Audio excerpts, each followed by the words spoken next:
Na-detect ang nasa 6 na Chinese balloons malapit sa Taiwan noong nakaraang linggo. Ito ay sa gitna ng patuloy na military pressure ng Beijing sa naturang isla na inaangkin nitong bahagi ng kanilang teritoryo. Ayon sa Taiwanese Defense Ministry, namataan ang 6 na Chinese balloon sa loob ng 24 na oras.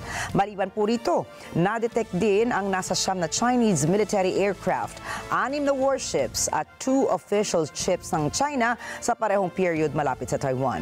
Bagamat regular na namataan ang naturang mga Chinese balloons sa mga katubigan malapit sa Taiwan, ang panibagong kumpulan ng Chinese balloons ang isa sa pinakamaraming naitala nitong mga nakaraang buwan.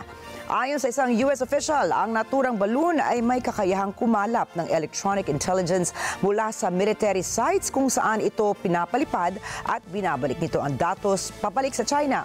Subalit, nilinaw naman ng Chinese Foreign Ministry na ang naturang balloon ay pangunahing ginagamit umano para sa meteorological purposes at may limitadong self-steering ability kung kaya't wala umanong kakayahan ang China na kontrolin ang direksyong tatahakin nito.